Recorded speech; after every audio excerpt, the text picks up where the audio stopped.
After nearly half a year, the new garage system is now ready.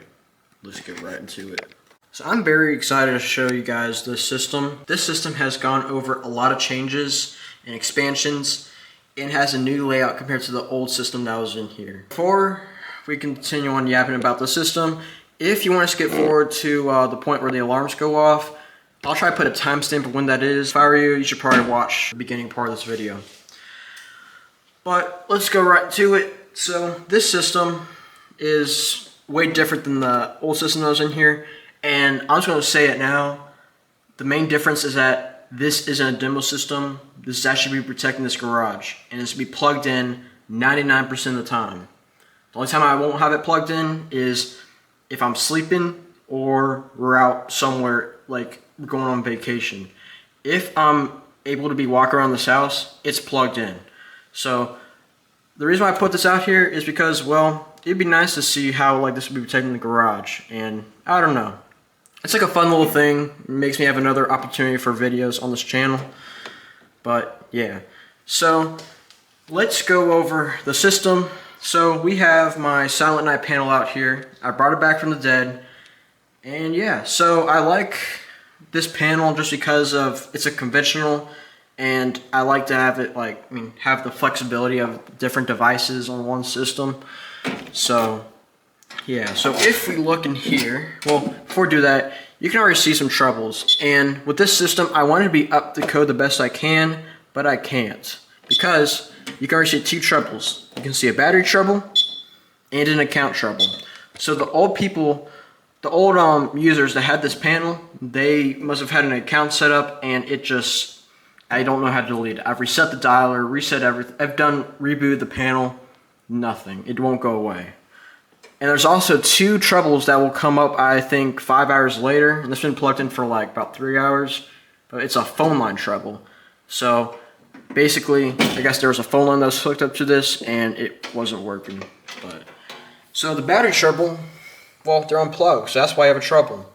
But I've had them hooked up and they work with the panel. But the panel does not register batteries connected to the system. These will still set off alarms when the power's out, but the panel does not see them. So yeah. So let's look inside the panel. I don't know why I closed it. But compared to the last system, look at this. First time forever, we have FPLP wiring for this system. I am very glad I was able to get this stuff. And you want to guess who gave me it? The same people that got me this panel. Yes, Corner Fire Protection Systems provided me enough wire for this project. And I want to thank them a lot because this would have cost me around $300 just for the amount of wire I needed. But I still have a lot left over. So I want to thank them for providing me. And they also provided me a few other devices, which you'll see in a second. So yeah, we have 4 zones hooked up, but there's 5 zones left if I want to add expansions in the future. And we're using 2 out of the 4 NACs. So that's all there is. In the power, everything is ran inside the board. So you can't, anything around here is gone. There's like no more wire sticking out. The power goes through there and out. So let's follow the FLP wire. So if we go up to the first change bridge of the last system, we have PVC conduit. Yes. So there's no more exposed wires running around the garage. It's all PVC. Now I was going to do metal, but it was just because of price, so I went with PVC, but it works the exact same and it's fine. So it goes up to a middle back box and it goes left and right. So let's go left. So we go over past there, goes to a turn, and another turn, goes down to my knockoff pull station. I didn't really feel like putting this out here because I ran out of conventional pull stations, but this is one of the first not up to code because you don't see this on the US system. So, but it still works, gets the job done. It has an alarm resistor on it, and it's on zone 4, and I think it's pull back exit. So it's the back exit pull. So let's go over back to this junction box. Back at this junction box, let's go right. So we go up till we go to a PVC T. I don't know why it's blurry. So if we go down to my system sensor L series horn strobe. So this is the first notification spot on the system. And just like all the back boxes you'll see are PVC back boxes, the alarm back boxes are double gang, and the pull stations are single gang. And it's very secure, and I like it. It looks really clean and professional. And if we go down, we go to the second pull station spot, which is my, what? A switch? Yes, I do have a switch on this system. And just like the one over there, I ran out of pull stations for the system, so I had to put a switch here. But I changed something about this. This won't trigger an alarm on the system. It will trigger something else. But you'll see what this does in a second. But this is on zone 5. It says zone 3, but I switched it to zone 5 for a wiring issue. So if we go back, that's this same part over here. And this actually shifted over one row, because the original alarm spot was right there, and the pull station spot was right here. So it all shifted over, and all the pull stations and alarms are at the recommended height. So if we look back up here, there's a turn, and this is where all those expansions come in. Because before, if I can back up, most of the system that was here, it was all on this one wall. But now, we're going to be introducing to some new expansions. So following this turn, we go over, we go to my first new device. We have my System Sensor 2WB i3 smoke detector. Yes, I'm very glad I was able to get this. And this is my first time having a smoke detector on my channel and on this any system. So Corn Fiber Protection Systems also provided me this, so I want to thank them a lot for providing me that. It prevented me from buying devices, and they also, for free, they also provided in a System Sensor 5600 heat detector. So now I have two different detector options if I want to swap them out. And when it gets closer to fall and winter, I might put the heat detector up, but it's like almost 80 degrees, and this is like middle of summer, so I don't want to do that. So this is on zone 2, but if we go past there, it goes up over to a T right there. Now I could do a straight shot down, but I wanted to do a T right here because in the future I might add expansions going that way. I could add another detector, pull station, alarm spot, maybe in something that can be outside, I don't know. So that's the reason why I put that there. And if we go down, we go through the shelf and we go down to the second notification spot, which is my System Sensor SRK strobe. So I wanted to match the L series, so I put this here. And the rule for the notification spots on the system is if I have two of the matching brand, I'll put them out here. And these are the two matching brand that are up to code alarms I have. Now, if I get a wheel-lock device, like a wheel-lock Exceeder or wheel-lock AS or something, then I might put the wheel-lock RSS and the other wheel-lock alarm out here. But I want to put this out here because it looks nice. And they're about matching it up to code. And this is on a double gang back box. And this is also on NAC 1. The other alarm is on NAC 2. If we go down, we go to the last device on the system. We have my RSG Armis 1P T-bar. And this is on zone 1. And this is mounted a little weird because, well, there's an issue with the thing. There's two screws up here. And when I pull the alarm down, reset it, you'll see. But basically, I would do the top and bottom hole, but I had to do two top holes because for some reason, if I do the top and bottom, it will trigger the system. I don't know if the screws are touching a wire or something's happening. I don't know. But I mean, I got it to work now. So, yeah. So this system, I'm very proud of. It is a way bigger system than expected. It's definitely way more improved, way more professional looking, and has a really good design compared to the last system. So I think without further ado, we can do some testing. So we can actually probably start off with some walk testing. But first, let me explain what this switch does. So this switch doesn't trigger an alarm, nor does it trigger a supervisory. This system is actually a silent switch. So if I don't feel like going to the panel, I can just flip this on. It will silence the panel, silence the alarms, and all that. And I will demonstrate this when the alarms go off. We're going through program, we're going to activate walk test. Okay, enter. This is a verify. We're gonna do that. Map to relays, map next. That means that the next will go off when it goes off. So we're gonna start from this pull station over here. But before we do that, I wanna mention one thing really quick. This alarm over here is on 75 candela and is on code 3 low. Why is it not on code 3 high? Well, that's because this garage is very big and echoey. And if it's on high, it's just gonna ruin everyone's eardrum. So low is perfectly fine for in here. I think low is even still loud for this garage.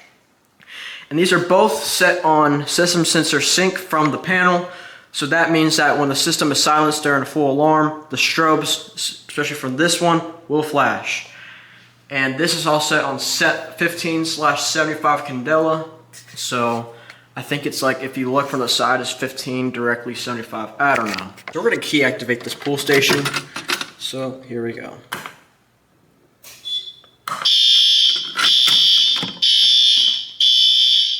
So it beep 4 times and it shut off. And we have to wait for this to click until we can do another zone, because that's something weird. All right, so I just did a click. We're gonna grab this, it's a nail on a PVC pipe. So we're gonna go ahead and hit the test button with this. Here we go.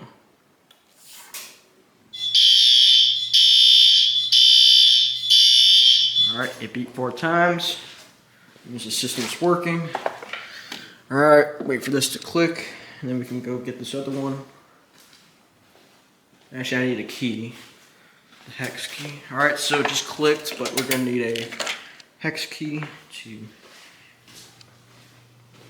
activate this. So we're just gonna key activate this one as well.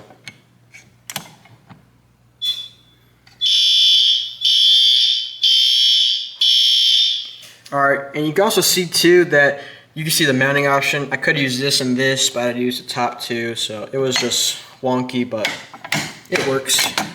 And this pull station is getting a little loose, so you actually have to tighten it like that so it won't come off.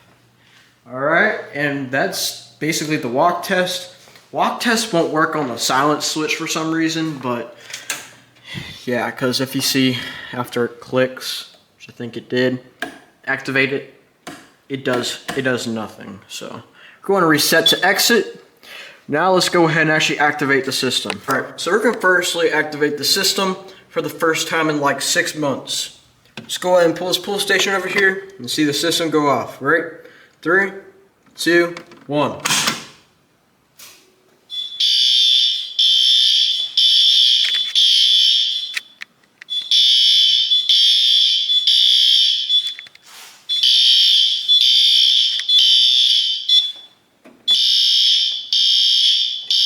Over your exit. Strobe over here. Strobe over there. These strobes are synced, by the way. Alright, we're going to hit the silence switch. So to silence the system. And we have audible silence coming from here and over there. So that's the cool thing I like about this panel, because it can put out sync mute or remote silence. So that's still active. We're going to hit the pull station over here. Activate this. Here we go. I want to zoom. There we go.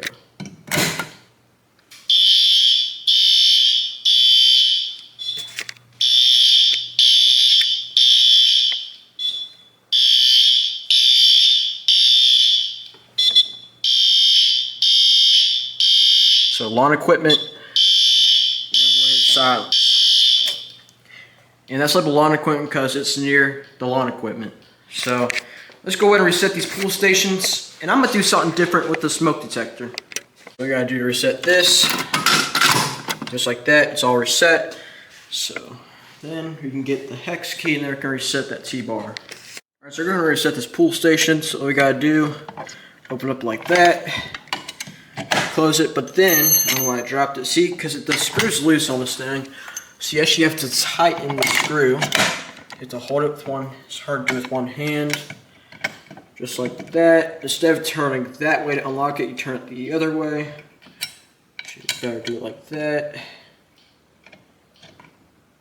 Alright, and now it won't come off. So then let's go ahead and reset the system. And that shuts off both strobes. Alright, so we're going to go ahead and test this smoke detector right here.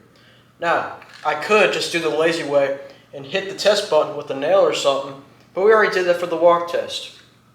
Now, I want to do a smoke test with this, but I don't have any spray smoke. So I was thinking about using some Axe body spray, but that also just gives me a headache. So what we got is, we got a match right here. But the box to light the match is bad, so we're going to use a lighter to light the match. And then we're going to blow out the match, and we're going to head up near the smoke detector. So we're going to go ahead and light this.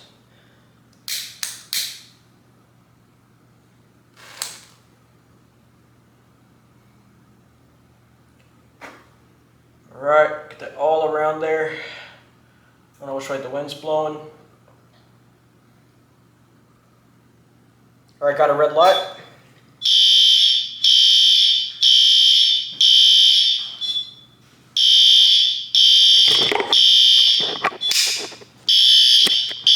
Alright, just step that out.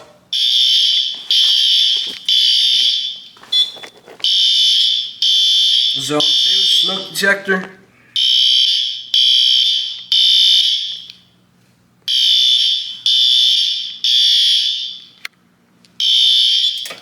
Alright, we're going to silence that.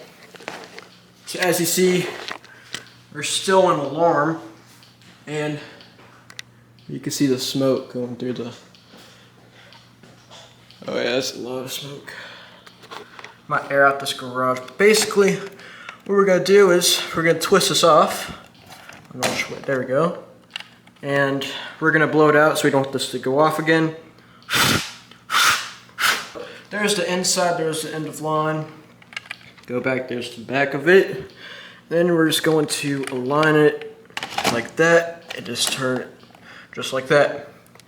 So I'm gonna go ahead and let this garage air out for a second because it just, I don't know, I want the smoke to stay in here for a while. Open this up. Halfway. I'm gonna go ahead and clean up my mess. Before I close the garage door and reset the system, let's take a look at this audible silence action again. Looks really cool. The strobes look different with all these big, like really bright lights on. Yeah, step one.